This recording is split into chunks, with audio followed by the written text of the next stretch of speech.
సమయం ప్రార్థనలో పంచుదాం. దేవుని వాక్యంలో ఉంది ప్రకటన గ్రంథం 4వ అధ్యాయం 5వ వచనాన్ని మనం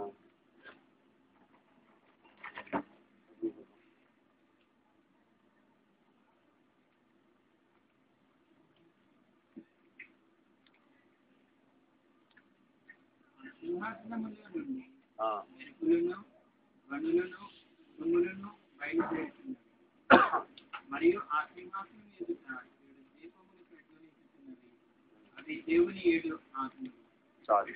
అయితే ఈరోజు వాక్య పరిచయం చేయడానికి నేను సిద్ధపడలేకపోయాను అన్నమాట అసలు. అందుకని మధ్యాహ్నం 2 గంటల వరకు ఇద్దరు ముగ్గురికి ఫోన్ చేశా. ఈరోజు సెలవుకి వచ్చి వాక్యం చెప్పమండి. మరి కొంతమంది ఏమో అన్న షాపింగ్కి వెళ్ళాలి అన్నారు, మరి కొంతమంది పీజీ అన్నారు, మరి కొంతమంది కంటెక్సల్ గ్రూప్లో వాకింగ్ చెప్పాలంటే మరి ఒక 2 రోజులుగా చెప్తే ప్రిపేర్ అయితే కానీ చెప్పలేమన్నా అక్కడ అని అన్నారు. చూసి తిరిగి మరలా ఎవరు రాకపోయేసరికి నేనే నిర్ణయించుకొని కొద్ది మాటలు నేను ఇంతకుముందు ధ్యానం చేసి గుర్తు తెచ్చుకొని వచ్చాను. దేవుడు మనకు సహాయకుడై దేవుని వాక్యాన్ని మనకు నేర్పిస్తాడు. ఒక శ్లోకం ఉంది.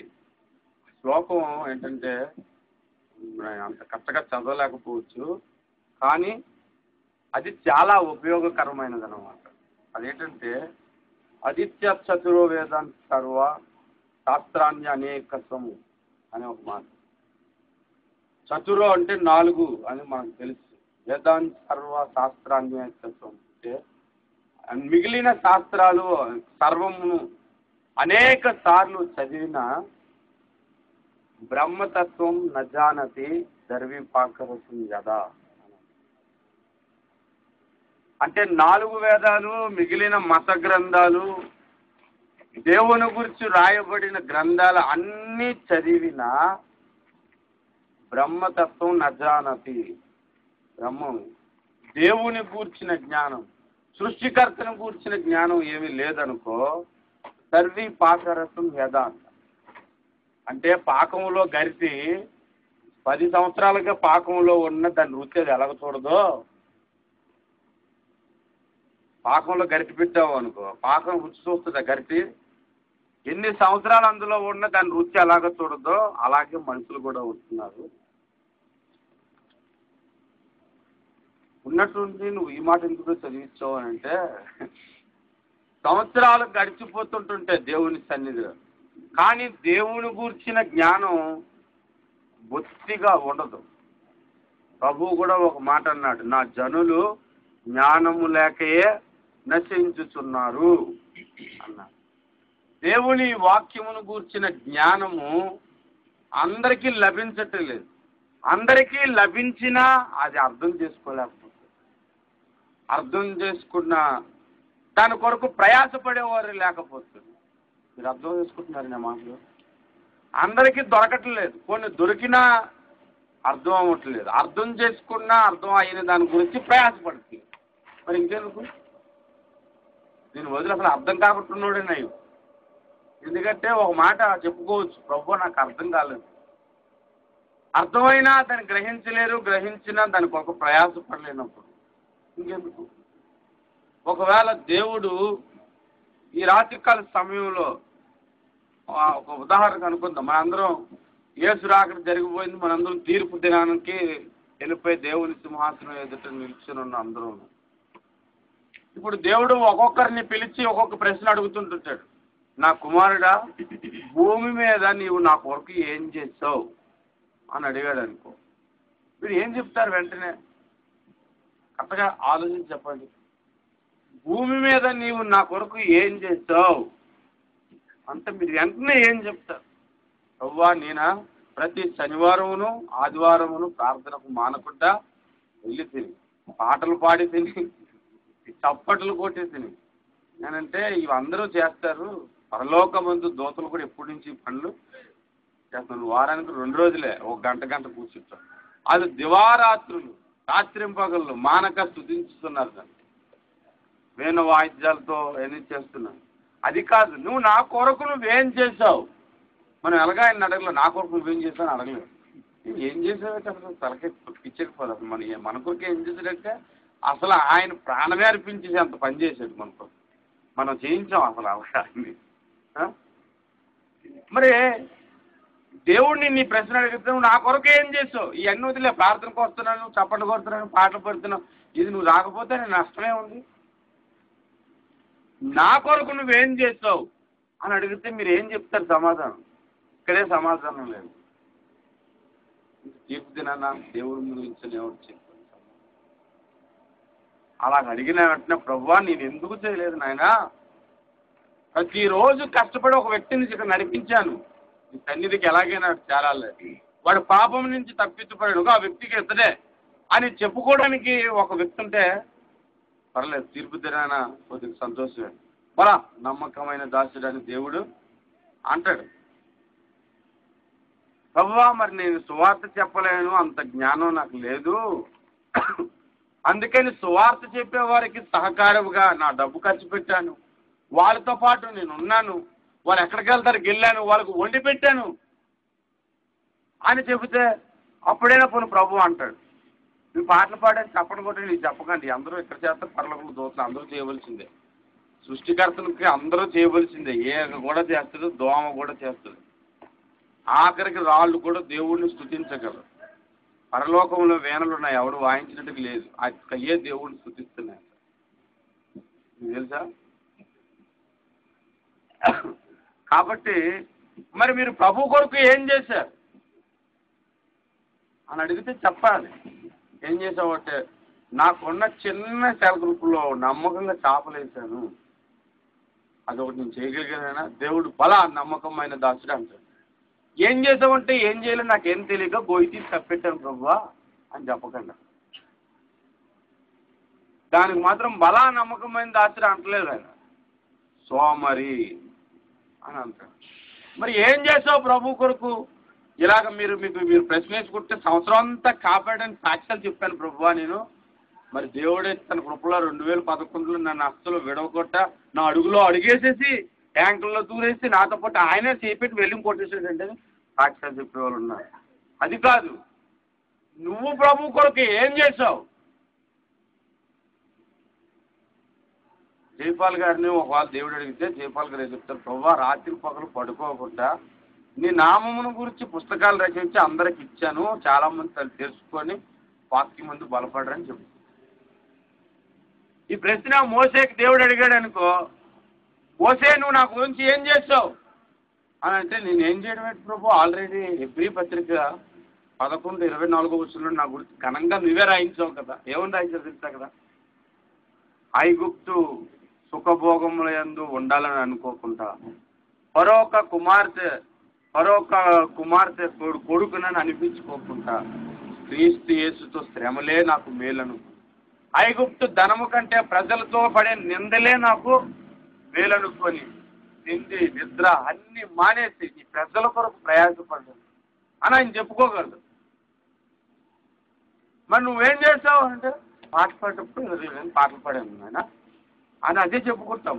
ఇది అందరూ చేస్తారు. మరి నువ్వు ప్రభు కొరకు ఏం చేస్తావు?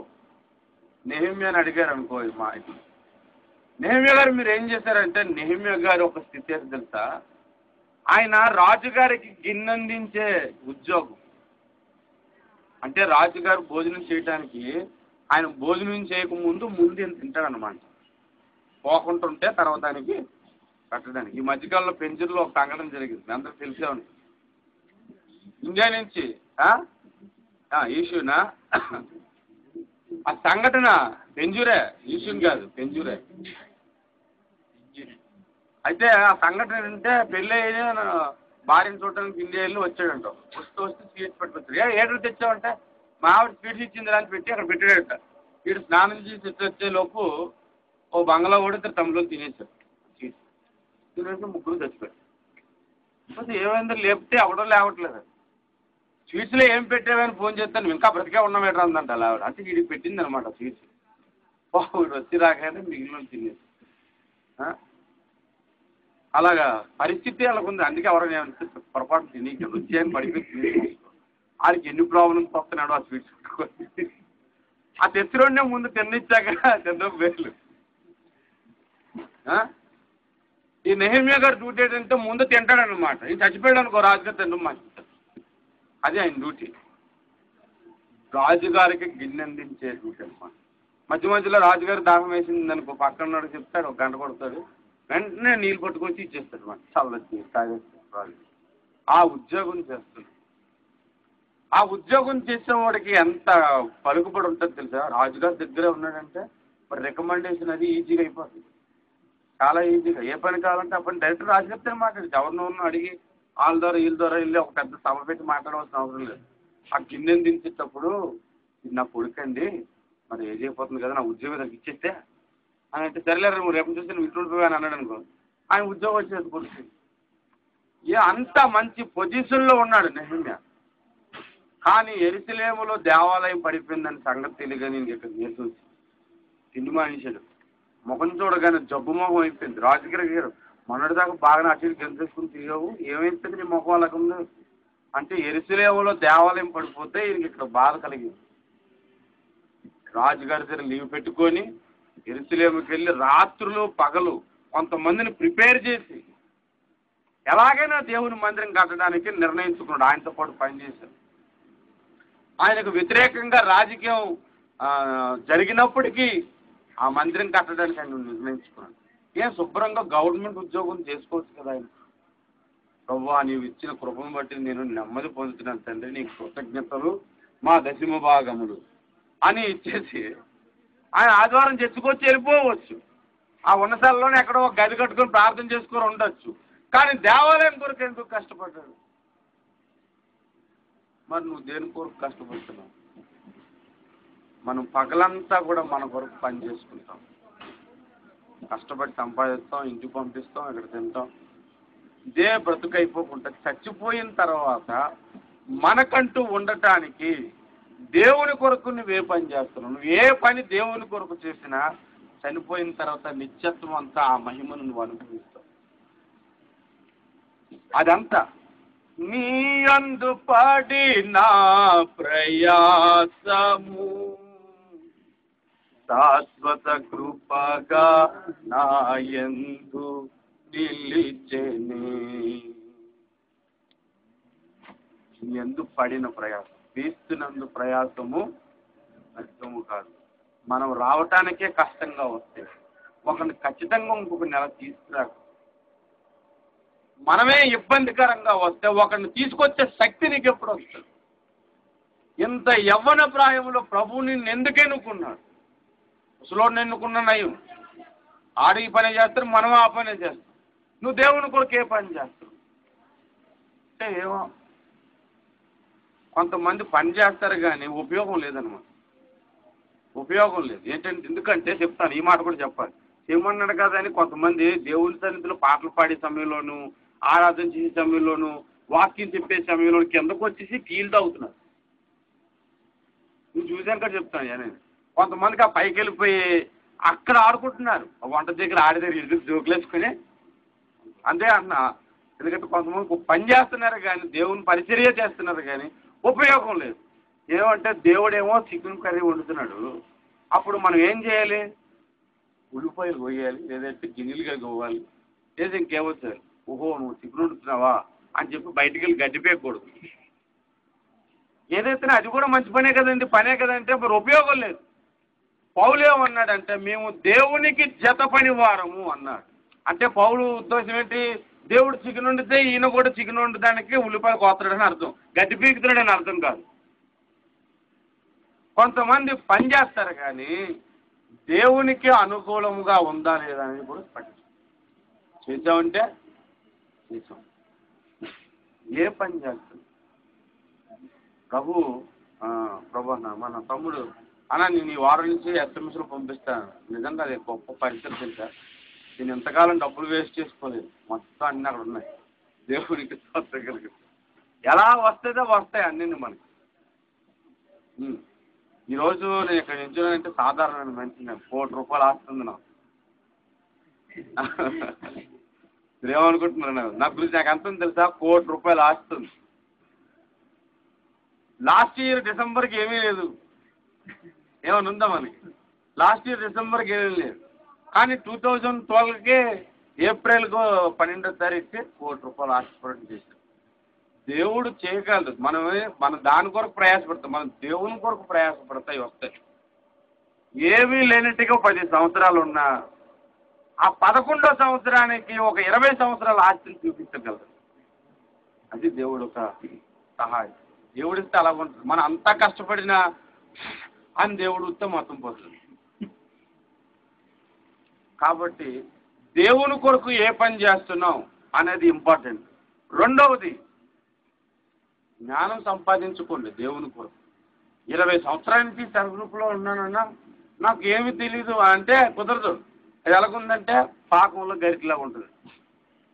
పాకంలోనే ఉంది కానీ దానికి రుచి తెలీదు, దేవుడి గురించి తెలియదు.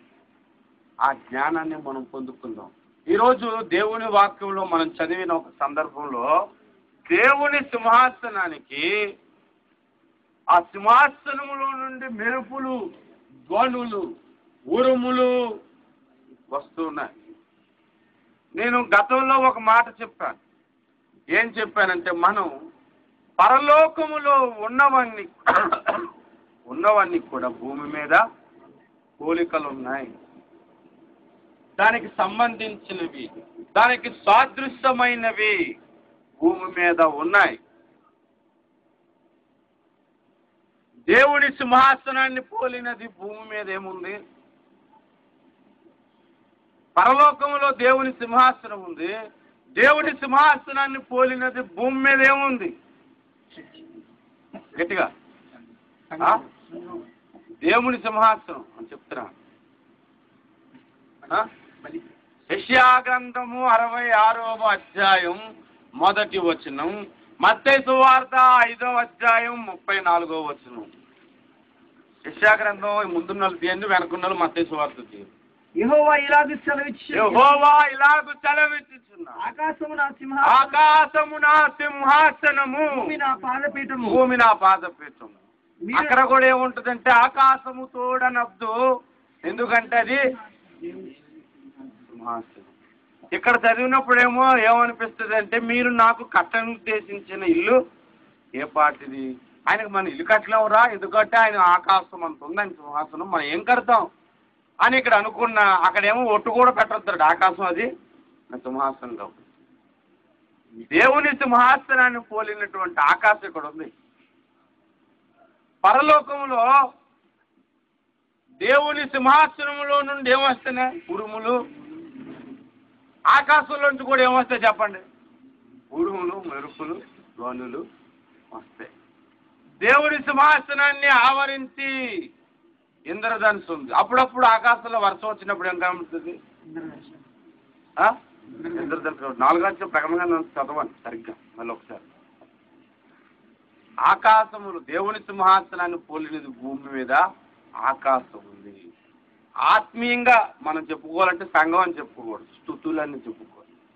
ఎందుకంటే స్తుతుల మీద ఆయన ఆసీనుడు, స్తుతి సింహాసనాసీనుడు ఆయన. మనము స్తుతిలో చేస్తున్నప్పుడు ఏమవుతుందంటే దేవునికి ఒక సింహాసనాన్ని సిద్ధపరుస్తున్న బాగా స్తుతించినప్పుడు దేవుని ఒక కృప ఇక్కడికి వస్తుంది. దేవుడు ఆ స్తుతుల మీద ఆశీనుడయ్యి ఎవరు ఎక్కువగా స్తుతిస్తూ ఉన్నాడు వాడిని ఆశీర్వదిస్తాడు అన్నమాట. అది అక్కడే పాట పాడేటప్పుడు నీరసం అయిపోయి ఆపడేట్ అయ్యాడు అని అనుకునేవాడికి ఎంతసేపు వాడికి మీదకి ఏమి రావు. పాట పాడడానికి ఇంట్రెస్ట్ ఉండాలి, సంతోషం ఉండాలి, ప్రవశించాలి. ఇది ఒక గొప్ప భాగ్యంగా ఫీల్ అయ్యి పాడాలి. అంతేగాని ఏదో మనకు నేర్చుకో, నాకు ఒక పక్క దగ్గు, మీకు ఆ దగ్గినప్పుడల్లా డిస్టర్బెన్స్.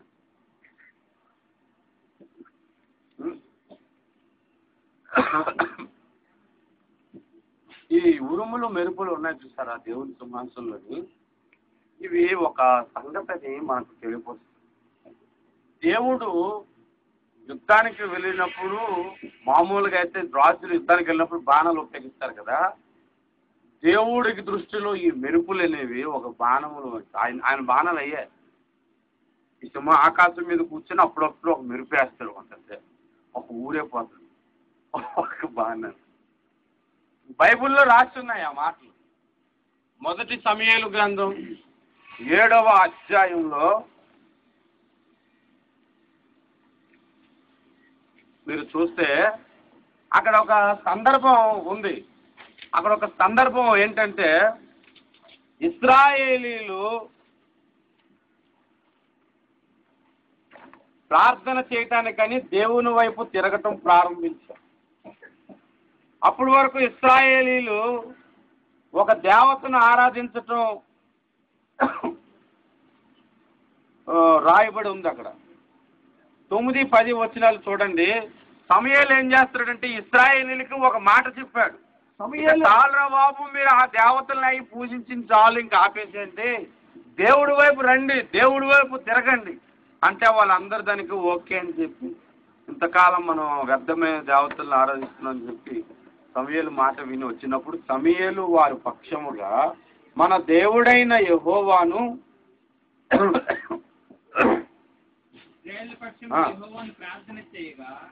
8వ వచనం నుండి చదవండి.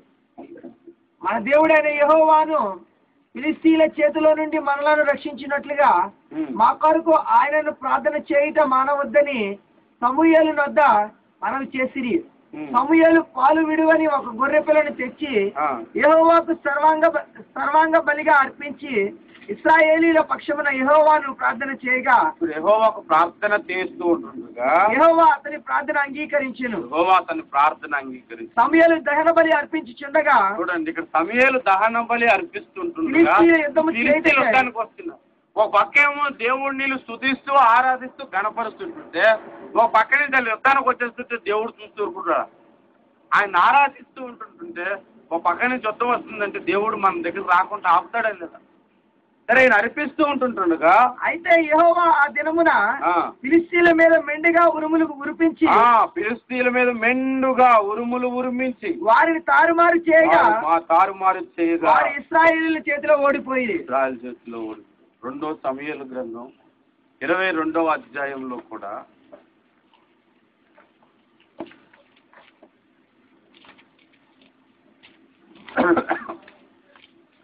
ఈ సంగతులు కొన్ని రాయబట్టే. 13వ వచనం నుండి చూడండి, 12వ వచనం, 14వ వచనం నుండి.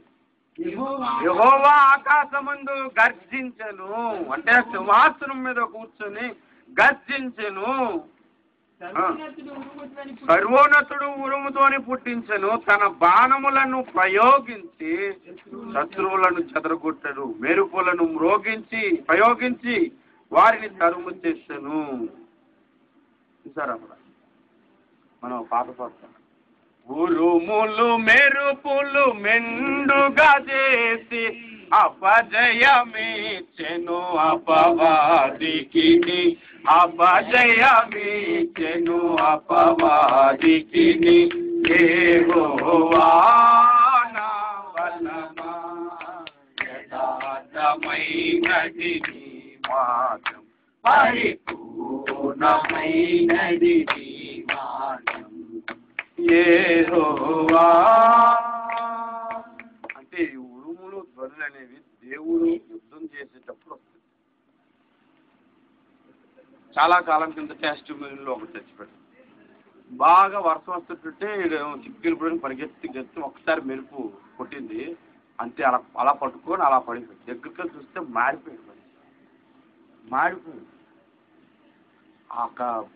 ఒక్క మెరుపు వచ్చేటప్పుడు దాన్ని స్టోర్ చేసుకుంటే ఒక దేశానికి 4 రోజుల పాటు కరెంట్ వచ్చేది. అంత మెగా పవర్ ఉంటుంది ఒక్క మెరుపుకి. మానవులు చాలా మటుకు కష్టపడి బాంబులని అణుబాంబులని ఎత్తుల మీద వేసుకోవడానికి తయారు చేస్తున్నారు. దేవుడు ఎప్పుడో తయారు చేసి పెట్టుకున్నాడు. ఎన్ని ఆకాశాలు రెడీగా ఉన్నాయన్నమాట. యుద్ధ భూమిలో రెడీగా ఉంటాయి కదా అందరికీ. యుద్ధానికి బార్డర్లు అక్కడక్కడ రాగానే అటాక్ జరిగింది. అసలు ప్రపంచానికి రెడీగా పైన ఎప్పుడో ఉన్నాయి. ప్రకటన గ్రంథం మీరు చదువుతూ ఉండండి. పాత్రలు కుమ్మరిస్తుంటుంటే పెద్ద మెరుపు రాగానే భూమి సగం బాగా కొట్టుకుపోతుంది. ఉరుములు పడుతుంటుంది. అంత ఇది దేవుడి దగ్గర ఉంది. హల్లెలూయా. అప్పుడప్పుడు ఉరుములు వస్తున్నప్పుడు మనకు భయం వేస్తే పెద్ద ఉర్రాగా పడుకుని లేచి ఆ ఉరుము ఒక్కోసారి వచ్చే ఉరుములకి బ్లాక్ కానీ పడిపోద్దా అని డౌట్ వస్తుంది ఒక్కోసారి. అంత పెద్ద ఉరుములు వస్తుంటాయి. ఆ సౌండ్ ఈ అనుభవం ఏంటి ఎక్కడ చేసినట్టు అసలు ఆవిడకి వినపడలేదు. దేవుడు చేస్తే ప్రపంచం అంతా వినపడుతుంది ఒక్కోసారి. దేవుడు యుద్ధం చేసినప్పుడు ఆ యుద్ధ బాణాలు ఆయన ఉపయోగించే ఆయుధాలు అన్నమాట ఇవాళ. ఆయన సింహాసనంలో నుండి ఒక దేశాన్ని లేకుండా చేయాలన్నా ఒక ప్రపంచం లేకుండా చేయాలన్నా అక్కడి నుంచి ఆజ్ఞ వస్తుంది. హల్లెలూయా. రెండవ ఒక విషయాన్ని మీకు చెప్తాను, నేర్చుకుంటాను. దేవుడి సింహాసనం ఎదుట 7 దీపాలు ఉన్నాయి. ఆ 7 దీపాలు దేవుని 7 ఆత్మలు అని రాయబడింది. చాలా సింపుల్గా చెప్తా. ఆత్మని బైబిల్లో ఏమని పోల్చబడిందంటే దీపం అనే పోల్చబడింది. సామెతల గ్రంథం 21వ వచనంలో నరుని యొక్క ఆత్మ యెహోవా పెట్టిన దీపము అని రాయబడింది. నరుని యొక్క ఆత్మ యెహోవా పెట్టిన దీపము. తీసారు ఎవరైనా సామెతల గ్రంథం? యెహోవా పెట్టిన దీపము దీపము అది అంతరంగములన్నీ శోధించును. సరే, యెహోవా పెట్టిన దీపం.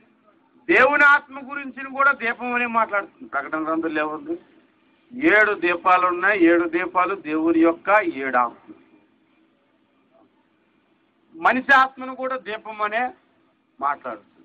అందుకే ప్రభు అన్నాడు, మీ దీపములను వెలుగుచుండనీయుడి. అంటే ఏదో మన ఇంట్లో దీపం కాదు. మధ్యకాలంలో పార్లమెంట్లోని ఒక మంత్రి నిల్చొని మాట్లాడుతూ ఒక సంగతి అడిగాడు. ఒక ప్రశ్న వేసాడట. ఒక తండ్రికి 3 కొడుకులు ఉన్నారండి. 3 కొడుకులకి పిలిచి ఒక్కొక్కడికి 100 ఇచ్చాడట. ఇచ్చి ఒక గది చూపించాడట. మీ ఇద్దరికి మీ 3కి 100 ఇచ్చాను కాబట్టి మీరు ఏం చేస్తారంటే ఈ గది నింపే ఏం చేస్తారో అనగానే ఒకడు వెంటనే పరిగెత్తుకొని పని చేసుకుని నింపి 100 రూపాయలు దూసుకొని వచ్చి గదిలో పెట్టాడట. నేను లేదు తెలివితేటలు ఉపయోగించి. రెండోవాడు ఏం చేశాడంటే బండి వేసుకొని వెళ్ళిపోయి అక్కడ దొరికిన కాగితాలు మూటలు అన్ని కొనుక్కొచ్చేసాడు. అయినా నేను లేదు. మూడోవాడు మాత్రం పక్కనే ఉన్న షాపు దగ్గరికి వెళ్ళి ₹1 ఇచ్చి క్యాండిల్ కొనుక్కొచ్చి పెట్టి వెలిగించు. ఇల్లంతా నిండిపోయి అదేనండి నేను చేశానని ఆ మంత్రి అంటున్నాడు అన్నమాట. ఈలోపు ఇంకో మంత్రి లేచి మిగిలిన ₹99 ఏం చేసావు మీకు తెలుసా జోక్? పేపర్లో చదివా. మిగిలిన అదండి ఇలా ఉంటారండి. నేను ₹100 ఇచ్చి ఏం చేయమన్నారు? ఆ గది నింపమన్నారు. నీకు ఎంత ఖర్చు అయిందనేది నీకు అనవసరం. నేను గది నింపాను. ₹99 గురించి నువ్వు అడుగుతున్నావు నన్ను. అలాగే ఉందని. ఇప్పుడు దేవుడు ఎంత ఖర్చు అయిందా, ఎంత ఖర్చు పెడుతున్నావా, ఎంత ఇది చేస్తున్నావా అన్నది అనవసరం. నీ హృదయం ఫుల్గా దేవుని వెలుగుతో నిండుందా, అది పూర్తిగా అందుకే ఆరిపోకుండా వెలుగుచుండా. దాని పెద్ద ఖర్చు ఏం కాదు. వెలిగిస్తే చాలు మొత్తం అంతా కానీ ఆరిపోకుండా చూసుకోవడం అన్నమాట. దేవుని ఆత్మకు కూడా దీపం అనే. అయితే ఇక్కడ ఒక చిన్న విషయం ఏంటి తెలుసా? దేవుని 7 ఆత్మలు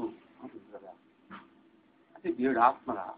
ఒక ఆత్మ అని డౌట్ వస్తుంది. సాధారణంగా ఎవరికైనా వస్తుంది డౌట్. సరిగ్గా చదువుకోం కదా మనం. దానియేలు గ్రంథం చదివితే దానియేలు దగ్గర ఏమిటంటే అతడు దేవతల ఆత్మలు గలవాడు. ఏమన్నా దేవతలు ఆత్మ అందులో ఆత్మలే ఉన్నాయి. దేవతలు ఒక ఆత్మ. దేవుడు ఆత్మ అంటే ఒకటి బాగుంది. దేవతల ఆత్మ అంటే ఒకటి అన్ని దేవతల ఆత్మ ఉన్నదా అని డౌట్ వస్తుంది. అది కూడా డౌటే.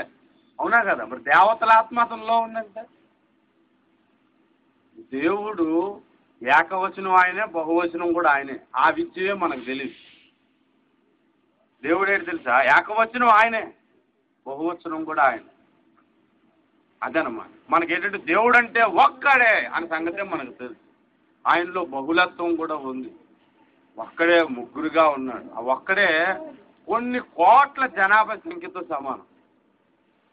ఎందుకంటే ఇప్పుడు ఇక్కడ మనం ప్రార్థన చేస్తున్నాం, తెలుగులో ప్రార్థన చేస్తాం. జపాన్లో జపానోడు జపాన్ లాంగ్వేజ్లో ప్రేయర్ చేస్తారు, ఇంకో దేశంలో ఇంకొకరు. అందరికీ సమాధానం చెప్పగలిగిన ఆ జ్ఞానంతో ఉన్నవాడు ఎలా ఉంటాడు? అందుకే ఆయనలో అంటే వ్యక్తిత్వములు ఉన్నాయంట.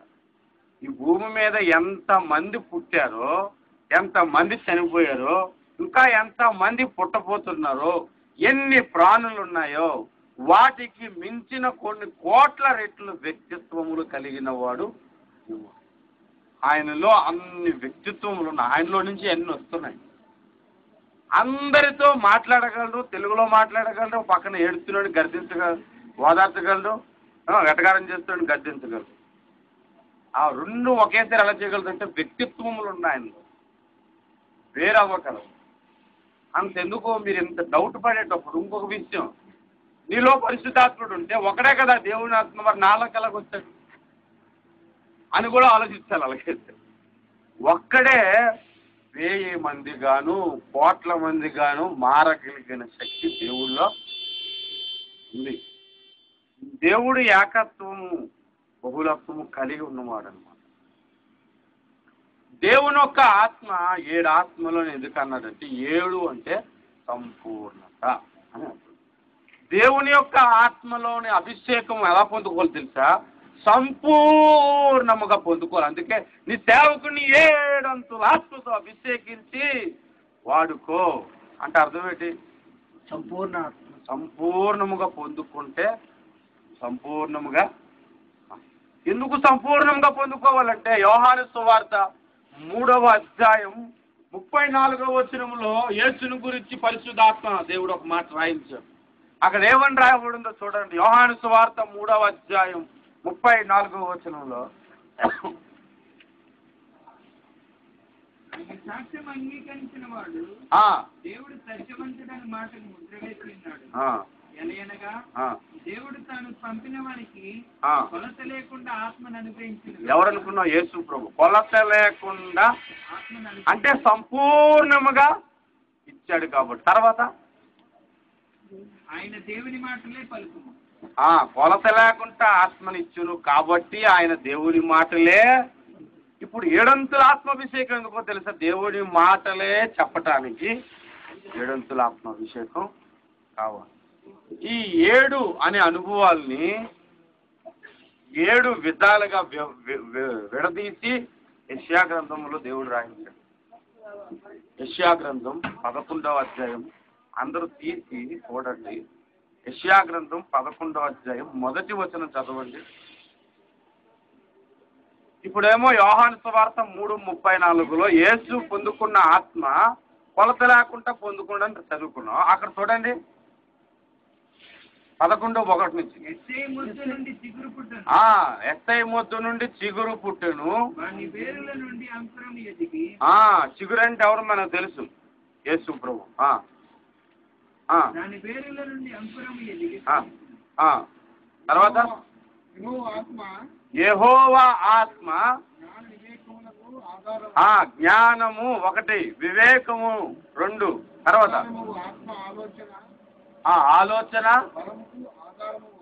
బలముకు ఆధారము, ఆలోచన బలము 4. తెలివి 5, భయము బట్టి 6, 7. ఈ 7 పుట్టించు ఆత్మ అని రాయబడిందా? తర్వాత ఆత్మ అతని మీద నిలిచి. అతనంటే ఎవరు? యేసు. చిగురని రాశారు కదా మొదట్లో యేసు. అంటే దేవుడు యేసు ప్రభువుకి కొలత లేకుండా ఆత్మ పొందుకుంటాడని బైబిల్లో రాసి ఉంది. అది ప్రవచనం యెషయా గ్రంథంలో. ఆ ప్రవచనం ప్రకారంగానే యోహాను సువార్త 3:34లో కొలత లేకుండా ఆయన పొందుకున్నాడు. కొలత లేకుండా ఆయన పొందుకున్నాడు. యెషయా గ్రంథం చదివినప్పుడు మాత్రం 7 భాగాలుగా విభజించాడు. ఏంటంటే భయభక్తులు, ఆలోచన బలము, తెలివి, జ్ఞాన వివేకములు. ఇవి మనం పొందుకోవాలి. ఏడంతుల ఆత్మాభిషేకం అంటే ఇవి ఉండాలి. ఏడంతుల ఆత్మాభిషేకం అంటే బలంగా అభిషేకం పొందుకొని స్వస్థత చేసి ఏడంతుల ఆత్మాభిషేకం కాదు. జ్ఞాన సంబంధమైన మాటలు చెప్పగలగాలి, వాక్యం మర్మమేంటో అందించగలిగి, సత్యమేమిటో అందించగలగాలి. అది ఏడంతుల ఆత్మాభిషేకం. దేవునికి స్తోత్రం కలుగుతుంది. ఈ 7 ఆత్మలు దేవుని సింహాసనం ఎదుట ఉన్నట్టుగా చూసారా? మీరు ఎప్పుడు చూడండి, దేవుడు నిజానికి ఏ పని చేయడు. ఆయన పలుకుతాడు, దేవుని ఆత్మే కార్యం చేస్తాడు. ఆదికాండ గ్రంథంలో 1వ అధ్యాయం 3వ వచనంలో అగాధ జలముల మీద దేవుని ఆత్మ అల్లాడుచూ ఉంది. ఎందుకు ఉంది అక్కడ? దేవుని యొక్క ఆత్మ ఎందుకు అక్కడ అల్లాడుతున్నట్లుగా రాయబడింది?